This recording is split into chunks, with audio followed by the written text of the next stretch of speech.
Aïda, yo ko la tenue à rejouer. So tenue zo la tenue à jouer c'est qu'au travail en haut. Pour aucun cas au sommi ka tenue à verre, au changer ka quête, au sommi lunette mususu, au sommi ni mususu là travers, bilamba na ya aucun sommi verre à soi au tongyo lati. Mozole la tenue au joueur na le zole la bébé. Qu'est-ce qu'il y a à voir na kata tenue wana Aïda? Et là, on est dans les lambas, nous vivons sur les maisons sur le caca. Et lamba, on a na ketch wana. Bino, tout le monde a nié sur ce fait l'autre côté. Babi, tu as un temps banana nzambe. Léopard yé wana, azo kene se ko kene. Pour nzamba, c'est la bino. Na lobi na ngé l'autre côté. Na bika comment on t'a collé la tenue à jouer là ka. Et c'est un petit germain collé la biso bi lamba wana va médecin. Tu ko lobi ça ma bé, olé la on de somba mususu.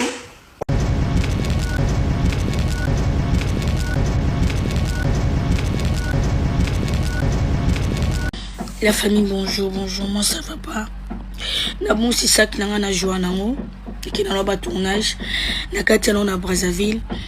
Na habité na bossa na Brazza, bien na bossa na ba taxi. Parce que tant lobi sabiloko, na bossa na kisak. Na bengi na beach, pas bien zate. Ceux que ça chauffeur et que ça qui tkala na mutuka s'il vous plaît. So moni ke sak moko boyebi mukola ngoteza bateni nanga zelo ko mutu to oye bateni nanga na Brazzaville ou bien na beach na bishakin pardon s'il vous plaît bileza la katso bozoza problème mais là pour ça juste ba sac biloko la joie d'accord parce que là il y a pas moi qui n'a joué il faut na luka surtout ba catch nanga s'il vous plaît pardon so boboni na sac moi ya vert et ça comme à l'école botala na kati bon mona bateni nanga pardon.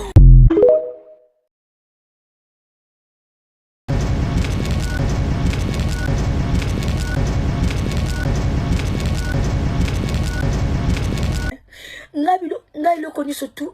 Pour moi, c'est précis en fait. C'est mon identité. C'est moi. Nga bonnet nanga chapeau nanga teni nanga bakabela nga te nga moko. Nga mona salango, c'est moi en fait. Quand besoin ça besoin ignorer nga et tout, vous faites comme si je suis en train de mentir, je suis en train de faire n'importe quoi. Ce n'est pas ça en fait. Il faut arrêter. Hein. Tout ça domaine monté, tout ça moussala côté. Oh bon c'est comme si je suis en train de blaguer, c'est pas un problème. Bon on est besoin mon élan, de quoi on a ça la comédie et tout. Je vais perdre un gars. Vous allez comprendre tant beau perdre un gars la vie, vous allez comprendre que non. Pablo je sais le ça va jeter. Quand je suis choqué.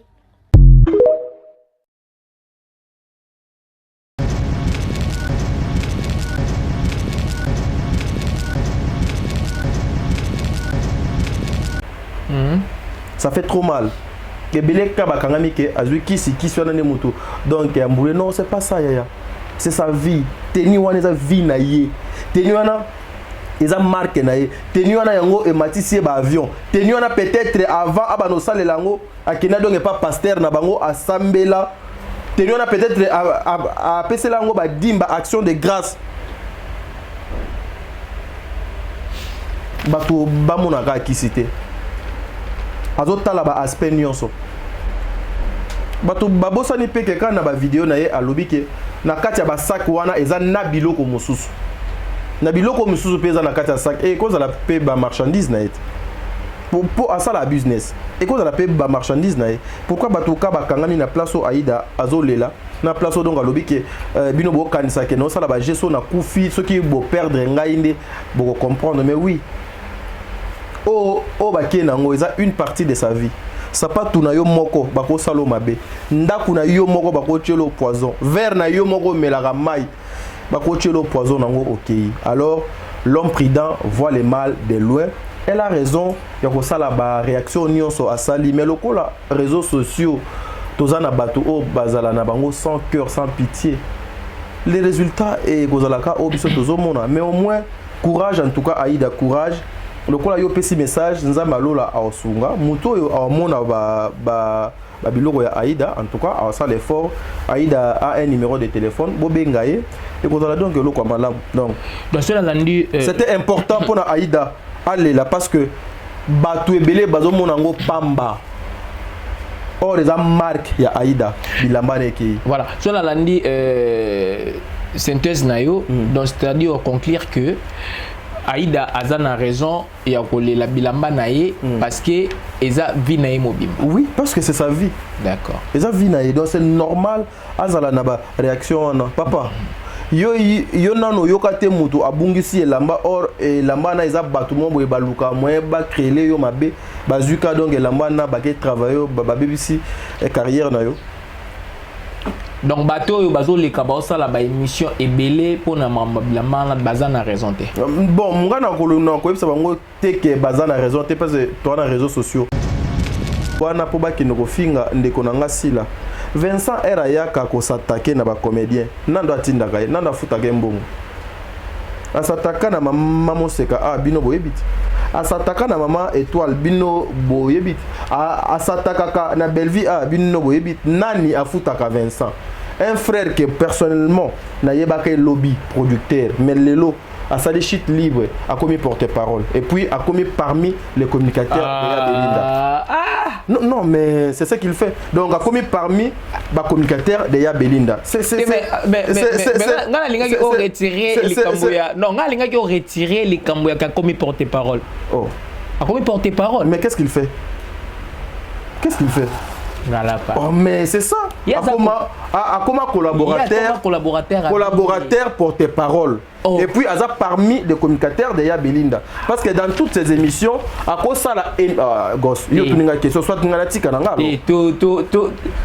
Soit Natika, soit Natika. Bon, Loba, Kassi Loba. Oh. Non, mais il est parmi je dis il est parmi je dis il est parmi les communicateurs de Belinda. Aujourd'hui à Koki ko ça la émission te sans pour autant à ça la tala nangambu ya Belinda pour émission na yedo ezala bien mais moi je pose juste la question er frère nanga parce que c'est un frère na yebaka ndaku na ye na fandaka na to melaka même ata vers mai donc j'ai tellement le respect j'ai la considération ce za na mutu pena on a ko tanga na kombo na zo répondre de ces Vincent parce que personnellement na ebié mais na comment ko quand moi comment à ça la chute libre à se rabaisser ko rabaisser ko to na ko ki ko utiliser ngote comment a comment boyer donc er moko nakamwaka ye moko ko lobby basala garando na muto ke ceux qui au lobby aluki moye à répondre même à pour une fois mais mutu wana depuis obandaka ko loba à répondre mais ye moko do azomi tout na ba question na ba réponse eza na vie oye donc amenaka combien de fois donc elle a fait des émissions contre Bellevue. Bellevue ne l'a jamais répondu. Bellevue n'a jamais posté. Bellevue n'a jamais kokosola. Bellevue a tala kutote à monaka geno communicateur naie azo sala musala naie un point barre. Attends, communicateur naie azo musala naie c'est-à-dire azo se communiquer na kombo ya Bellevue. Bango bakanisaka venir mentir na réseaux sociaux nde ezali moyen mobu po bato ba boycotter l'autre non. Même dans le mal, vous pouvez faire la promotion. Il y a moi dans Nzambe sans le savoir. Même en faisant des faux témoignages, vous pouvez faire découvrir Moutou. Et Moutouana y est vers Moutouana, Monique Makambo, oh, Bazolo, Bana Moutouana, Eza Soloté. Et aussi, n'oublie pas, dans un spectacle, ceux qui va créer un scandale, va multiplier les émissions, il y a le Kouta dans les réseaux sociaux.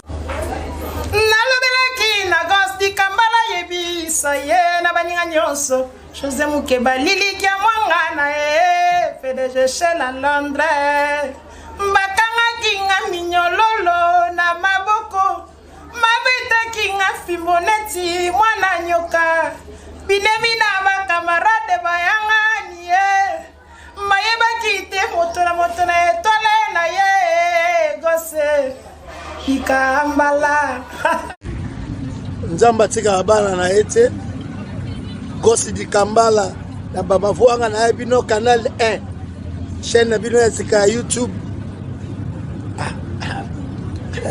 mekanzoto mi pesa nzamba sungayo na mutoki ndondo kolia Gosi alobi canal 1 bo s'abonner na chaîne na ya canal 1 to kolemba te to kotia ba poids to kotia ba force et qui ça bisengo botika leki te bo soutenir ye na chaîne na canal 1 bo s'abonner biloko kitoko ezali bon bolanda YouTube Gosi di Kambala asabe missionnaire bien akamuna bien donc abino nyonso bo s'abonner et ça la gosse du Kambala qui tire au macas quoi. Donc vous s'abonner et ça la qui tire au macas. Tire au macas na YouTube gosse du Kambala. Donc voilà quoi. Vous s'abonner au ça là est bien. Et puis vous avez de suite vous avez bloqué bien. Bloqué bien macas. Voilà quoi.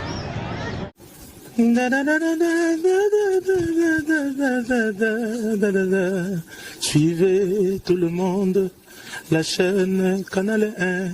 Suivez chaque jour la chaîne Canal 1. Avec Gosse du Kambala, Molobelina Bisso. Avec Gosse du Kambala, Molobelina Bisso, Canal 1. Le formidable Juste Diena, statut spécial. Aïe. Engaye, na saloto ute na motema Gosse du Kambala bona ye koleka. Moto mataka nzete ya mbila babengaka yende mokati mbila. Moto abongisaka bolingo babengaka yende nanyo.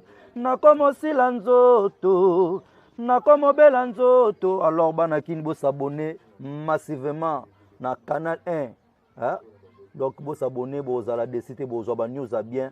Ben Gosse du Kambala ba sepelano makas ba sala assembla. Toujours check, jamais pareil. Boyi kaka kokende wane komi manda damine. Maya komi milanga yo zo kate Gosse. Un Gosse du Kambala, c'est pour bientôt. Les héroïnes Gosse du Kambala, pardon. Balobi, boye bara qui na minito deux fois. Ma kamboye, oh nyonso ye bagite ye basikol. Voilà.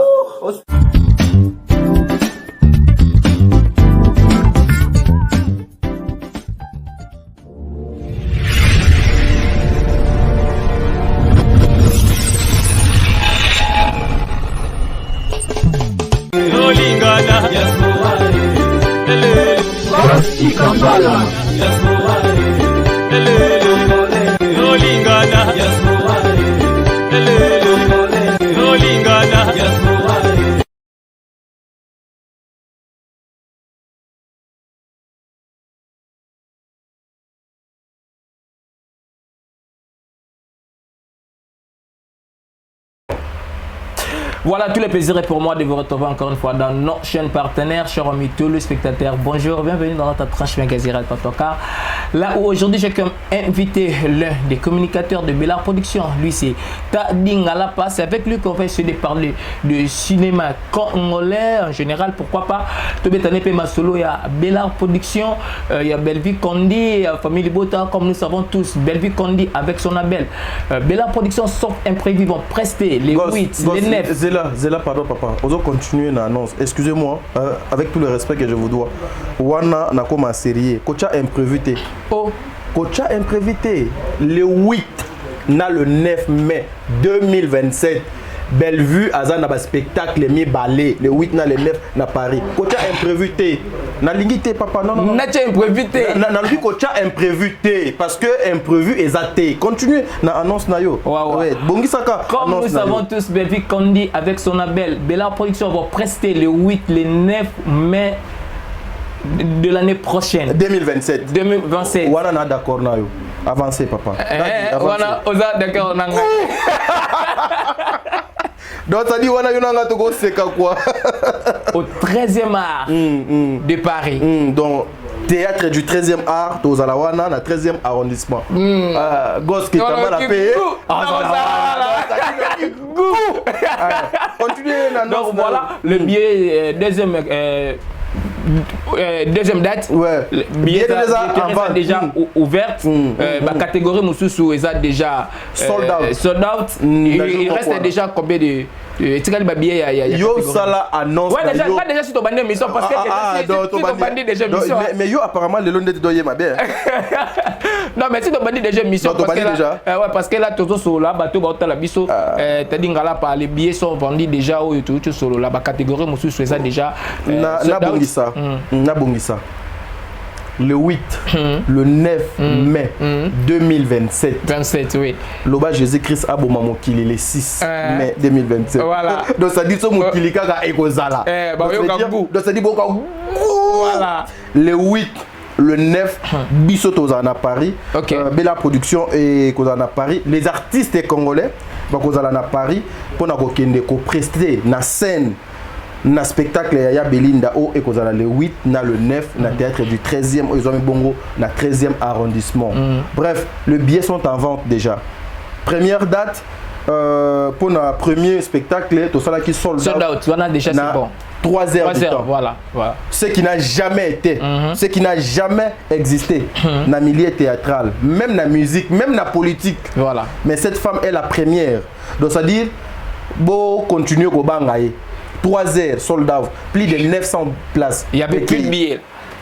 Deuxième date, billetterie et Fongomaki le 29. Non, la linga qui toque n'ont pas monté. La linga qui, tu vas comprendre que après sold out la première date, et ça dit que producteur n'a pas tout souba au goût pour que pousse ça.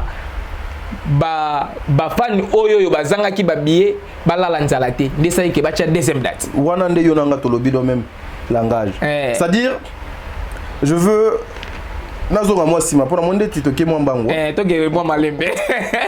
Boni monsieur Lelo. Yo est bien.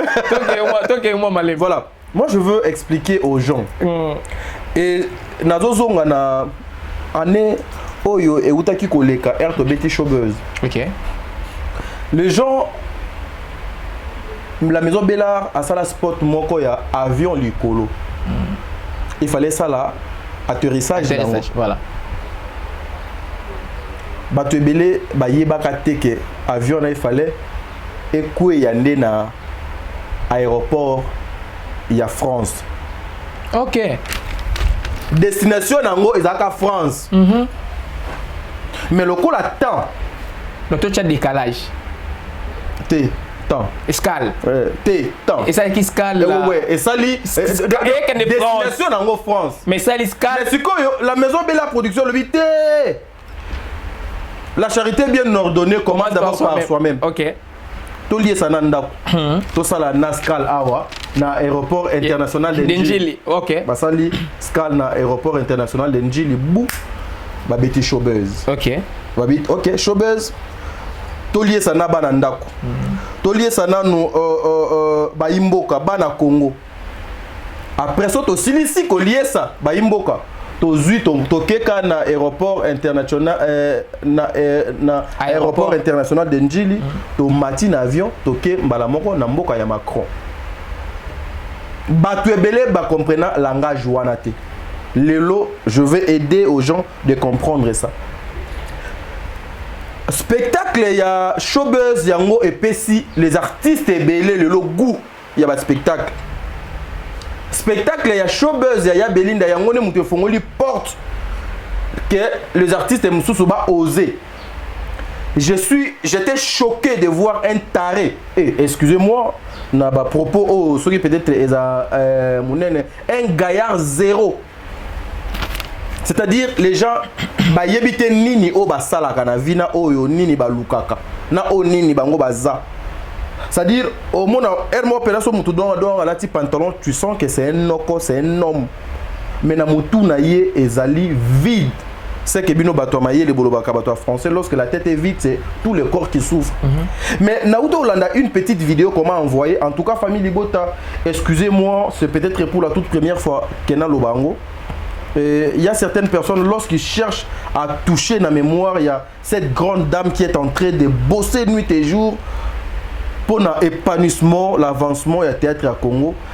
Les incalcitrants, il faut tout tika bango, continuer la bêtise. Parce que si on a place on a peut-être ekozala na esengote eko honorer maison de production na ngate. Sinon ce genre de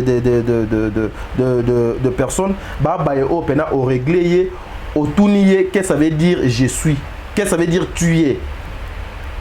J'ai vu un frère passer à la télé à lobby. Bah ça le spectacle moko na showbuzz. Bah que kozwa ba orphelin place oyo ba kindaka mingi na ba orphelina ba memi bango na spectacle ba tondisa salle. To koma wana. Non, moi je peux pas en parler. Et ça sujet nanga ya leloté. Mais yelinga par rapport à la question. Donc aujourd'hui les gens cherchent à négliger les orphelins. Okay. Et les gens aujourd'hui pensent que les orphelins bazalaka et l'autre côté banabiti kende bazana droit ya ko no vivre spectacle été banabiti kende il fallait ba mona bango batute ba mona bango biloko pamba. Vous savez combien ça dérange lorsque on veut piétiner les orphelins. Ya Belinda c'est une femme oyo lorsque azo sala makamunaye atala ka catégorie ya batuko couche ya batu nyonso. Ya Belinda air moko do azalaka azo kanisa ndeti boye mikolo azo kanisa ndenge nini fona zongisa bana kelasi bano bazali na ba parenté bano bazana souffrance bano ba démuni ba personnes vulnérables. Azo kanisa comment est-ce que je peux faire pour apporter un plus nanga et pas ya bana wana. Mais au komona mutumoko oaza sans vision, sans objectif, sans connaissance, sans matière, akolobake acholi basala spectacle bazui ba orphelin na ba orphelina ba ke tondisa bango na spectacle. C'est moi qui vendais les billets. Seul artiste jusque là na Congo azoteka billet sans ça l'émission. Sans potaba tubuzoba, sans asopela batuzelu, sans acha makelele, c'est la boss lady ya Belinda. C'est-à-dire à Fandi na kwena ye bana misala na ye oyo toza moi ebele ba travailleur na ye ba communicateur na ye bazo leka bazo salele mosala bazo salele promotion entre autres ba frère nanga Vincent bazo salele promotion et les billets ezo teka masama kelele donc ndenge ya za bongo côté billet de teka maka ayebite rapport kaka billetterie et fongama t'as dit. Je sais que Kosomba billetterie eza dans la bénédiction Yanza Komba. À ça les soldats na 3 heures de temps sans insulte, sans ça la vidéo. Deuxième date il y a le 9. Comme tu as posé cette question pour na catégorie. On avait 5 catégories. Dans 5 catégories le 29 juin 2026 Air billetterie et Fongwamaki. Tout ça, les soldats, il y a 3 catégories. Sans émission, sans insulte, sans excitation à la haine. Pour bayoke la bino mawa. 3 catégories top. Et si là, le même jour, le 29. Tout ça, il y a 2 catégories. Et 2 catégories, hier, je venais de vérifier. Tout ça, il y a 15%. Il y a des billets offrés ici là.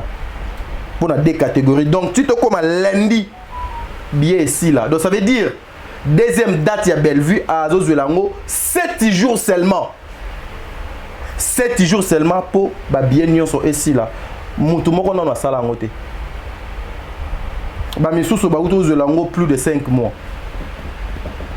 Hein? Plus de 5 mois et commis tout ça la cotisation, tout ça na batu misusu.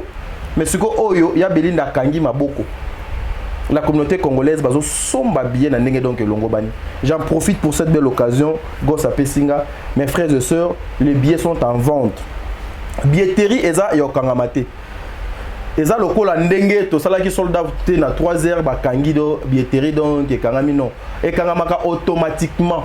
Ce qui limite il y a billet et coquille et kangami esili mais jusque là si vous entrez na www.ma-production.fr boko tawana bomona ba billets zali disponible. Totikali na 2 catégories il y a 60 catégorie moko ya 65 €, catégorie mususu ezali ya 120 €. Papa, maman, moutoua posa yo teke billet ici. Parce que il y a des mamans qui m'ont appelé dernièrement pour me demander tonton t'as dit bah yepsi biso que billet ici. Té billet ici té billet eza nano. Donc porte peneza ko fongwama maman papa kende somba billet na yo pour que ba betelo li solo té. Yo moko au vivre ya Belinda sur la scène mais qui seront sur la scène avec ya Belinda. Koyoka li solote, moi je vous informe, baenyon so bolingaka, baenyon so bobosengaka pour bien vous servir, ils seront au rendez-vous il y a le 8 na le 9. Ça dit yo kagua. Voilà. Ça dit ngala pa batunyo so ba rozalo rendez-vous veut dire ba yo kagunga la. Alors nalingaki na nenga mabete ngalapa est-ce que tu sala da mabe ngalapa la nenga mabete je voulais to fanda mo muke ne loko moko cholo ba wala nangana tu na ka question moko buzoba parce que nangana ko na zone likanisa ya buzoba nenge na mona ki wana est-ce que question ya buzoba na nenge na mona ki na buzoba moko wana par rapport à moko cholo te mais biso to to mayele to ça to koloba mo buzoba ne bo tenir nga regarder la question là est-ce ngalapa vous êtes sûr pena yo zala ki na showbiz ndongo chip sanga moi si j'étais là na mona ki na même nenge ba biesi la ki nena nde boko me ko pesa batu ce motaye biesi te bodo pesa loko moko peut-être bracelet si je me trompe pas wana ezaki so muta sombi azui bracelet na à côté loko mo bondo pesa air billet et si bondo pesa ni déjà sengaki il faut ko bano ko mabakomba batu na liste tozo mema lokwa sécurité ezaki biso mo to kotana batu wana voilà o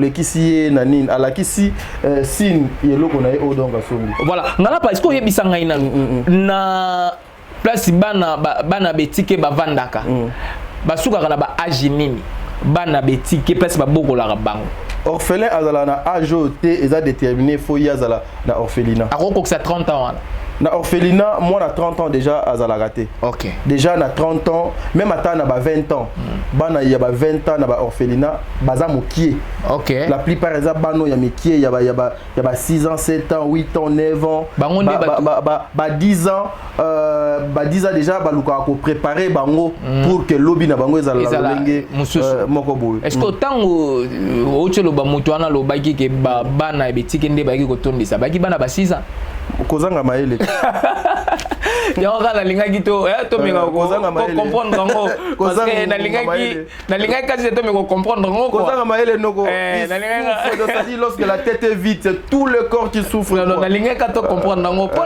si je me trompe pas na lingaki en silence et c'est mission nga mais na lingaki na comprendre comprendre parce que na lingaki na comprendre parce que na sûr que ça ka type na mtabaki to buki biki rouge faut ça la railler parce que bik rouge moi je sais que moi na nyonso odo buka ka bik ça veut dire aza mwana zoba aza voyou c'est là moi na tout abuka ka stylo aza ka voyou aza ka zoba parce que stylo ba buka ka yango te ya baki stylo kutu te ya baki na buki bik rouge mais parce que pour ya to kanisa bik nde stylo ka yango ma ka nde stylo ka yango ndaga ya vimo ba stylo parce que na ninga mabeta va to connaître mission je voulais que batum so ba corriger makam na moi na nyonso abuka bik azali motomboki aliga kela c'est bik eza marque okobuka bik rouge mais ba marque ya ba bik mususu eza pe na ba rouge yo kobuka ngote ngala pa to avancer la biso ça dit do faut tant ça ba te belé faut bazonga ba classe ninga mabete to zonga ne biso ngala pa ngala ngaka ba te belé ba corriger ba mbaya kala la télé vous savez la télé il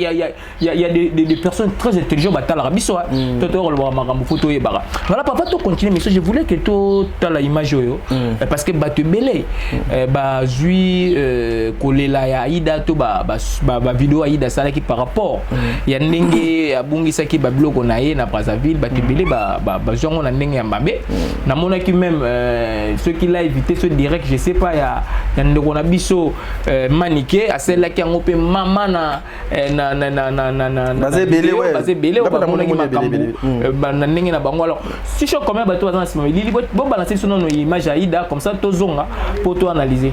Merci. La famille, bonjour, moi ça va pas. Na bon c'est ça qui n'a na joie nango qui na ba tournage na kati na Brazzaville na habité na bossa na Brazza bien na bossa na ba taxi parce que tant lobi sabiloko na bossa na kisak na bengi na beach ba bien zate ce que ça chauffeur et que ça qui tikala na mutuka s'il vous plaît so moni ke sak moko boyebi mukola ngote za bateni na ngezelo ko mutu to awoye bateni na Brazzaville ou bien na beach na biswakin pardon s'il vous plaît bilo za la kati bozo za probabilité mais là pour ça juste ba sac bilo ko la jouer d'accord parce que là il y a pas moi qui n'a joué il faut na luka surtout ba catch nanga s'il vous plaît pardon so bobo na sac moi ya faire et ça comme à l'école botala na kati bon mona bateni nanga pardon.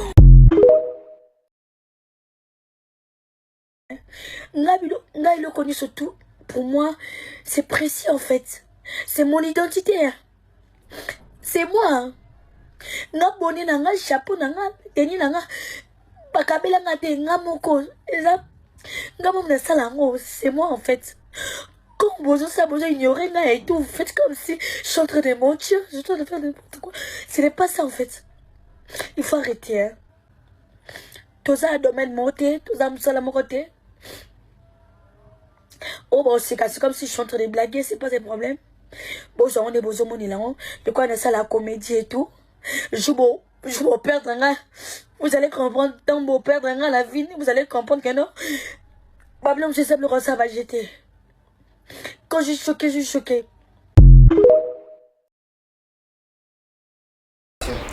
Voilà, merci na Dadju, na Gibson pour na image wana ngala pa totali Aïda a bungisaki bagage na ye l'air auta ki Brazzaville a saki première vidéo de tout total wana pona ko yebisa batu oyo ya motema malamu ba koki komona bagage na ye ba contacter pona ko zwa yango et puis batu le ba sali ba live belé sur ça ayaki ko sala deuxième vidéo pona ko meka ko expliquer batu musala o ba sala ka ayebi pourquoi azoli la biloko na ye wana par rapport ya monde le bon pe ndenge comment est-ce que par rapport à l'émotion, à Zalagi, on va comprendre et les lycées, mais si c'était sous la polémique, voilà. Moi, mon frère Webi, toi dans la communauté, moi, vous êtes tellement toxique. Toi, dans tout le monde, beaucoup plus que CP là, n'a pas malheur et abattu. Tout ça, c'est le pays ou c'est la communauté, ceux qui montent à Zobela. Batala gaye na misu mais soit kufi baluki comment bakoyeko organiser ba obsèque na ye na honneur mais eraza kina nous na bomoy azanga ki peut-être $10 à pamba babeta ki e kara ba pesa ki e mo Congo.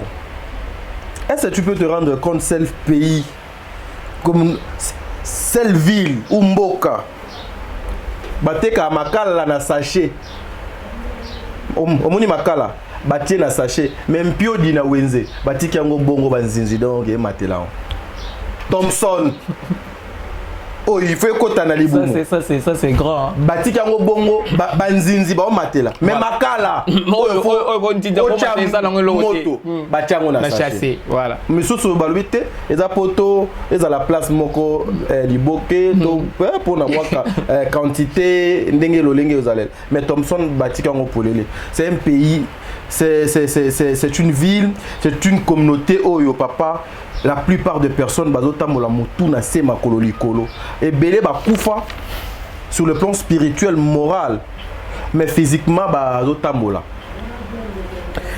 Moi je suis vu la première vidéo de Aïda. Aïda déjà c'est une femme oyo ba pointaye misapi trop na réseaux sociaux. Aïda baza parmi ba sœurs na biso oyo na lobakango ke bazalaka na droit na RRT na réseaux sociaux parce que une fois que Aïda soit sali erreur na ye et causé tort na batu et belé mais cette fois-ci Aïda a sali ponanga a sali RRT na biso nyonso so muto abungisi eloko na ye ya mutuya place ali boso obiso to kinaka eza la police. Si on a longué dans la police, on a la télévision ou radio pour faire passer message, communiquer dans les cas. Aujourd'hui, avec la technologie, dans le 21e siècle, nous avons grâce, nous avons la possibilité, il y a qu'au fan dans un téléphone, de faire passer message plus de 10 000 personnes plus de 1000 personnes sans pour autant qu'il y ait un RTNC, sans pour autant qu'il y ait une chaîne moko boya place. C'est ce qu'a fait Aïda. Elle traversait un moment où il y a douleur, il y a souffrance. Elle a perdu Babiloko naye a sengi na communauté. Ndenge bisonyo soto sala. Na bungisi eloko boye zali biloko nanga ya motuya. Mutu oyo akomona biloko wana asunganga amemelanga yango. Amemelanga yango soki akozwane biloko misusu eza na kati azwane me teni nanga musala apesanga yango. Mon frère, le monde théâtral les a dans la réalité moi oh bah tu es belé jusque là non va comprendre en côté. Tu sais que Pouloulou nande to yoka kana ba rumeur nandenge penga na yamba moi si na ye plusieurs fois. Pouloulou il paraît à kufa na souci pour na ba mépris na ba rejet ya ba collègue na ye Pululu a perdu vie na ye. Aujourd'hui artiste mon côté akena kotala mona Pululu. Mais lorsque Pululu souffrait, bazo bengé les sous-soutés ba fini, ils étaient toujours là. Ba otale ka na musika nde na otala jeune frère nanga Olibumu de Vimi na koma Yams. Tu comprends? Ba otala ye, ba mona ye, mais a souffrir, a ça pe ba masa na ya nga kopé dae, nana mwasi, nana bana, nana ndaku. Ba occupé été, ba bete kara. Je vais aller plus loin. Papa Serge aujourd'hui vivant. Moi j'apprends que Papa Serge une fois à l'époque à dans la maison de production moko pour aller tourner. Ça pas tout naïe oh il fallait alata à mon asso so bampese mi balé. Azu bampese so qui a bengana ka bango so qui doit boma ka bango. Mais à tcha quand même le colo naïe après avoir coaché le colo Papa Serge a zo coup. Biso bato tozala kana Papa Serge tout le monde a le colo. Il y a Papa Serge et comment la défaut. Milieu théâtral. Les gens, Bazali n'a 1000 possibilités de venir critiquer les gens, insulter les gens, mais Bobo éviter ni bateau yo bazo ko subir. Gosse. Tozonga moi si ma Papa Serge vivante. Na me on a auto betelo li solo, il y a Papa Serge. Le colo Papa Serge ils ont problème. Na milieu professionnel. Na mona ba émission et Salema Bandego Yves, ba yama Papa Serge a sala témoignage d'ailleurs. Et belé. Nake musika te bouiboui vivante aujourd'hui. A mon analyse à mon akalisu sauté. Mais bouiboui traversait pour aller de l'autre côté de Brazzaville. A komika na beach na biso pour à traverser ayoki lokola zelu na misu. A koma aveugle depuis wana ti lelo. Bouiboui do mon akalisu te. Ba papa ba maman ba yaya botika ko juger Aïda. Boyebi cause azo lelate bon mon akaka teke non ko lela ya Aïda et dit ko lobake ba teni na yende ezana kisi certes bande ko belé ya ba comédien ba teni na bango ba solola na ba teni wana à part ko solola pon na ba teni wana ezaka ba marque na bango eza ba identité na bango. Sotali Aïda sa toute première vidéo à Salaki calmement a sengaki ba aider. Mais elle y est à sali vidéo calmement à sengi ba aider ba tout ba ye po ba se moquer na ye. Ba yebise que mais Aïda ba polo ba biloko wana oko sali sango na ba gambela na ba nini ba place belé ye ko sala. Au lieu ba accompagner ba compatir na ye ba yokele mawa ba luka solution mais bazo chola ye. C'est comme ça et ça n'est pas si. La deuxième vidéo ceux qui bolandi à lobby nazo sabino makambo solo. Mais bino bo mona ndeti nga nazo sala théâtre donc boko ndima lelo soki nga na kufi soki bo perdre nga batu bazuka place wana soki bo perdre nga oyo abungisi eza ba millions je vous dis que eza millions oyo abungisi ezali c'est sa vie je peux dire ça et lamba na yo eza vie na yo muto donc alukaka yo azwaka yo te mais à travers ton habit muto wana akozo facilement. Moto yo alukaka échec non shit na yo. A cause on est ka juste chemise na yo.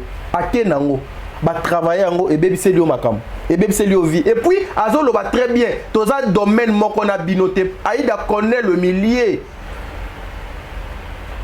Azali parmi bande kwa basi oyo lelo na théâtre ba c'est des marquants. Bazali ba marque, bazali ba oyo bazana audience. Bazo tchola teni wana yango epesi Aïda o nyonso azanango soki eza ne loko o Aïda fa protéger na carrière na ye eza teni na ye le monde des ténèbres est très compliqué papa monde des ténèbres bako luka lelo yo frère nanga oza awa nanga na plateau ndenge ni tokoki ko atteindre gosse Kandidi Kambala bazo kokayote bako kota même na nzoto mwasi na yo bakoti même mwasi na yo ba utiliser même mwasi na yo ba bimi même na mwasi na yo pour bazo faciliter kaka ya kozwa yo. Le monde des ténèbres est très compliqué. Ceux qui veulent comprendre vont comprendre le pourquoi Aïda a atteint sa main misu Papa, ça fait trop mal.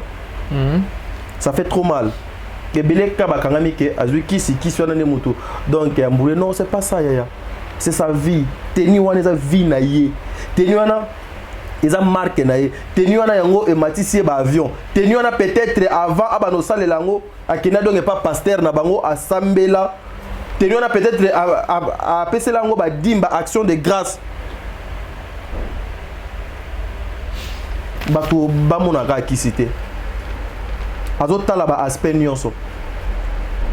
Bato babosani peke kana ba vidéo na ye alobi ke na kati ya ba sac wana eza na biloko mosusu.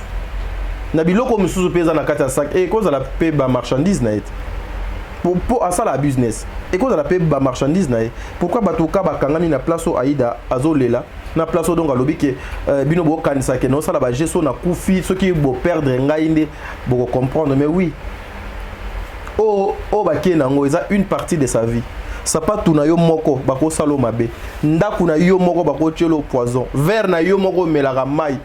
Bako tielo poison nango OK. Alors l'homme prudent voit le mal de loin. Elle a raison. Yako sala ba réaction nyonso asali mais lokola réseaux sociaux tozana bato o bazala na bango sans cœur, sans pitié. Les résultats et kozalaka o biso tozomona mais au moins courage en tout cas Aïda courage. Le kola yo pesi message nzamba lola aosunga muto yo amona ba biloko ya Aïda en tout cas a ça l'effort Aïda a un numéro de téléphone bobengaye et kozala donc le kwa malam donc cela landi c'était important pour Aïda aller là parce que batu ebele bazomona ngo pamba or les marque ya Aïda bilamba neki voilà cela landi synthèse nayo donc c'est-à-dire conclure que Aïda a raison et a collé la bilamba naé parce que eza vie naé mobile. Oui, parce que c'est sa vie. D'accord. Eza vie naé donc c'est normal azala na ba réaction na papa. Yo nano yo kate mutu abungisi elamba or elamba na eza batu mo boye baluka moyen ba créer yo mabe bazuka donc elamba na ba ke travailler ba bebisi et carrière na yo.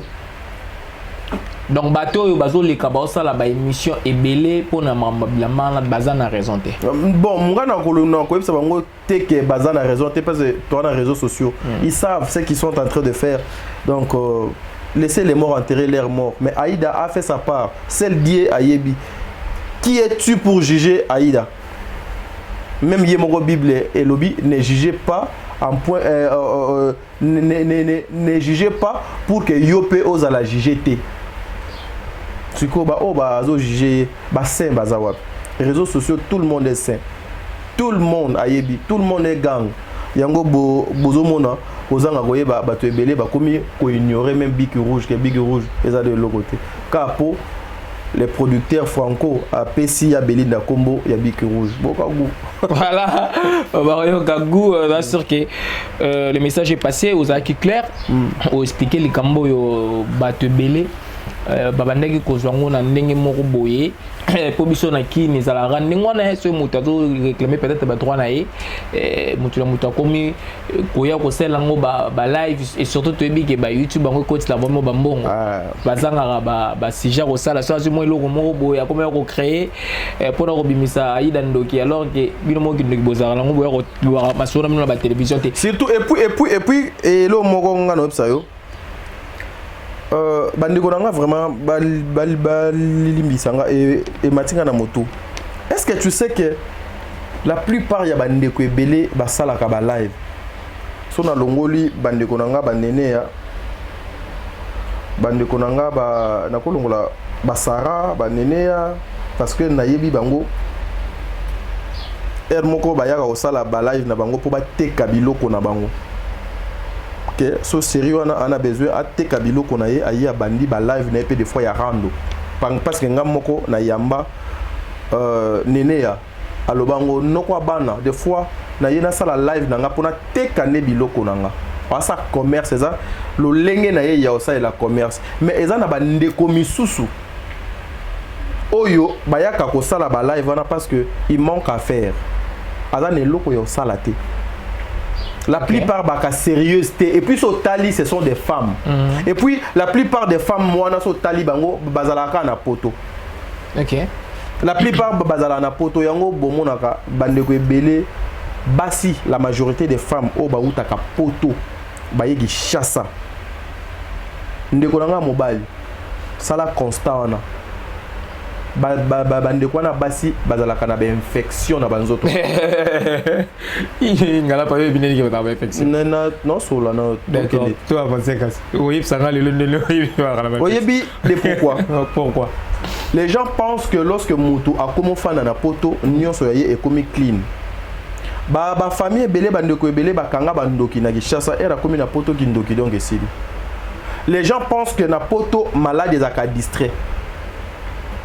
Et kotakate na banzoto na bango. La plupart des femmes comme ça, ce sont des femmes qui ne sont pas sérieuses.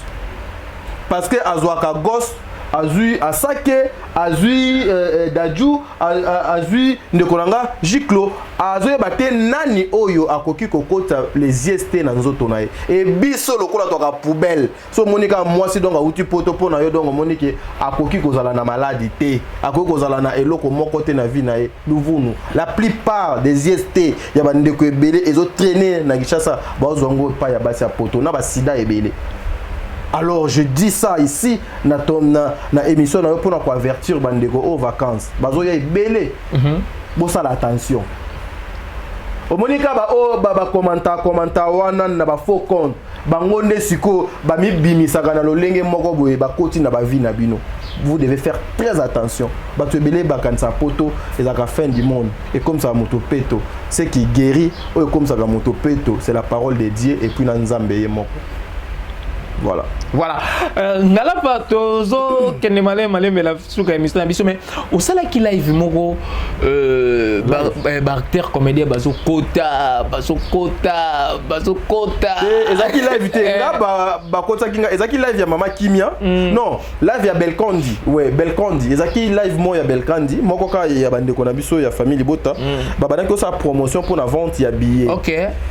Pour la vente ya billet alors ngazaki na tournage avec ya Belinda na bande konanga Dingizwayo na ba tonton Patrick na ba Ronel na ba Kenny na ba Myriam bref équipe nyonso tozaki wana c'est comme ça elle ba koti elle na koti na live pour pena pesa moi un plus nanga nazaki na tonton Patrick ne bandeko bazoya ya Belinda pe aye apesi bandeko ne mbote et puis voilà donc c'était justement une façon ya ko motiver encore une fois banoko basoma ba billet quoi voilà banoko basoma ba billet ngala pa lelo na ndenga bete to sola le gamboyo totali bandeko na biso mususu ba chroniqueur en tout cas la ndenga bete na tanga ba combo parce que be mission na bango toujours mona ce que ça ba combo oyo et ko honorer bela production te ou bien tadinga la pate ko tanga te te zana na ucho ba bien na zango na ndenga mabete vraiment zana ndenga mabete mais yo pe na no loba de loka mabete zana ndenga mabete c'est bon tout moni ndeko na biso le kechu mikolo nyonso soka yambi bato azo yamba batu oyo kaka bazoya ko s'attaquer na madame Bellevue aza patronne na yo et puis ndeko na biso pe Vincent oyo yazwa ki décision ki na émission moko ba betele masolo ya Bellevue te mais azo yamba mikolo yo batu ba question na tout la kaka sur Bellevue pour bato na bataka Bellevue problème on eza vraiment ni soki batangi kumba Bellevue te bo tanga komwa nani ba émission do eta la matin émission et kota le matin c'est simple non émission ba kota la ngote bato ba ya kokota te il faut autant kombo ya Bellevue pour vieux kota pose la possibilité ironie nyonso bazo sala na ba plateau il faut laisser les morts enterrer leurs morts. Moi j'ai suivi Nazolanda ba émission na bango ndeko Vincent même ce qu'il dit que batinda ka ba fille wana po ba kinoko finga ndeko nanga sila Vincent era yaka ko s'attaquer na ba comédien nando atinda ka nando afuta kembongo asataka na mama Moseka bino boyebiti asataka na mama Étoile bino boyebiti asataka na Bellevue bino boyebiti nani afutaka Vincent un frère que personnellement na yebaka lobby producteur mais lelo a sali shit libre a commis porte-parole et puis a commis parmi les communicateurs de Belinda. Non mais c'est ça qu'il fait. Donc a commis parmi les communicateurs de Belinda. Mais ngala linga ki o retirer les Kambuya. Non, ngala linga ki o retirer les Kambuya qui a commis porte-parole. Oh. A commis porte-parole. Mais qu'est-ce qu'il fait? Qu'est-ce qu'il fait? Oh, mais c'est ça. Comment collaborateur porte-parole. Et puis, parmi les communicateurs de Belinda. Parce que dans toutes ces émissions, à cause ça, gosse, il y a une question, soit tu as natika, soit natika, soit natika. Bon, loba, kasi loba.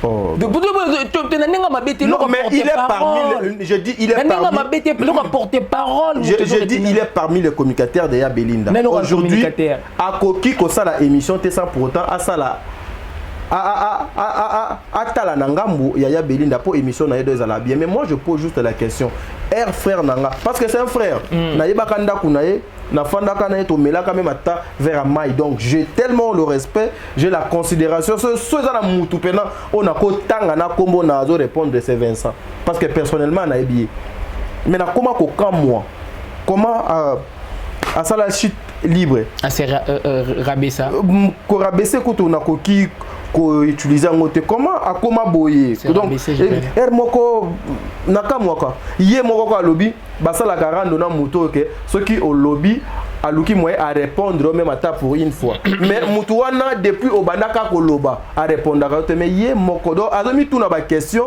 na ba réponse eza na vie oyé donc amenaka.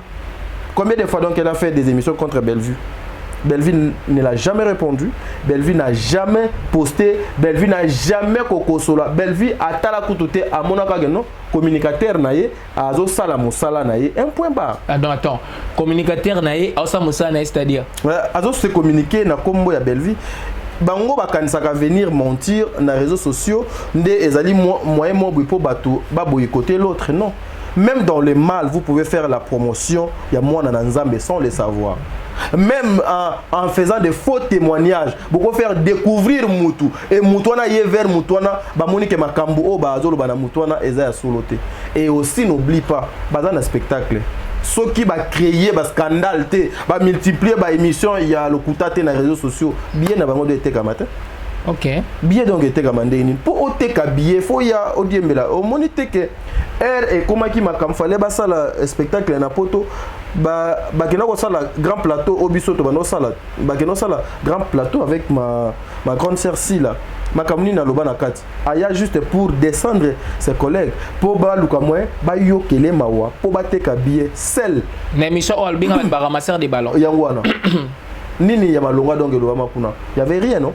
Il y avait quoi? Il y avait que des Nino et des Nino. Il y avait que des combos X. Il y avait que des combos il y a Y. Pour se victimiser, pour battre billet. Bazana spectacle. Bango nyon so bazana ba spectacle. Bazoe battre billet et te kamate.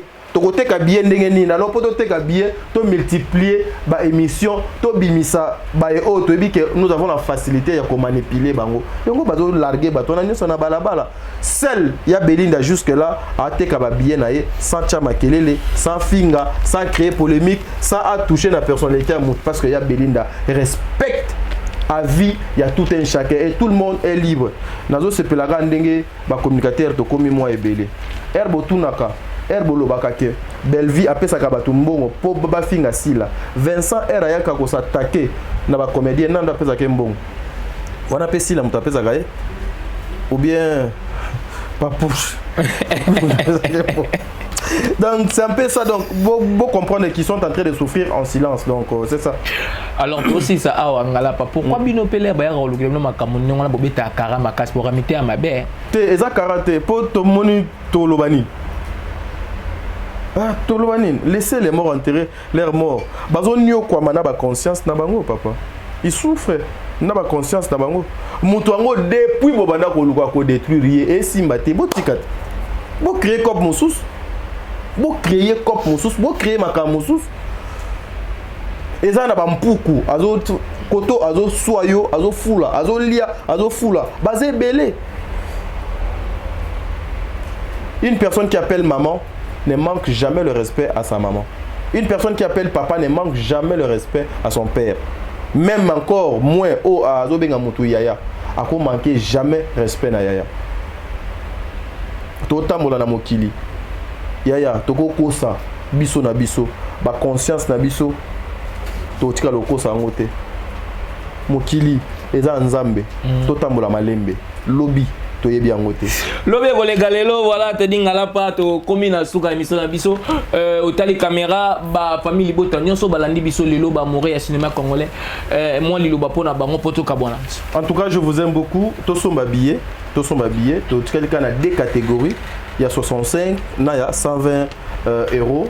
Tosomba billet et qu'on a quelque chose de bien pour le 9 mai 2027. Alors, au revoir billet na yonde au beti www.wma-production.fr www.ma-production.fr. En tout cas, vous allez celle site au Kende au bien en toute sécurité. Et encore, vous allez dans service, il y a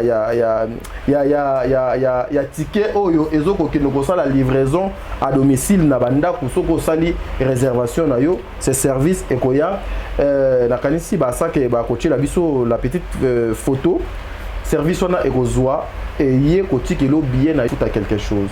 Et pour finir, il y a Belinda, on a un projet na yazanango, tous un projet mususu ya Flixbel. Alors le projet de Flixbel est bientôt disponible. Flixbel bientôt application et comme on a banda kwa batu nyonso na ba télévision batu nyonso na ba téléphone na batu nyonso. Preuve ngai déjà na zanango.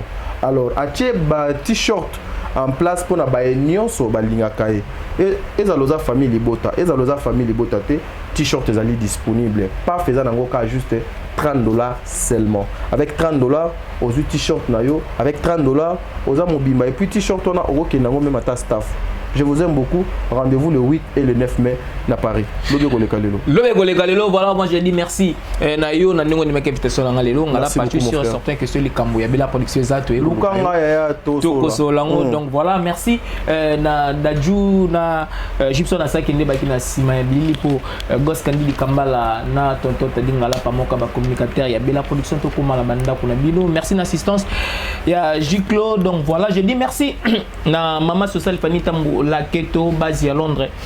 La maman chérie à moi aussi, maman Claude Bokatola, maman José Lou Sadissou, maman Minata Toulomba, maman Yvonne Longomont, en tout cas, respect.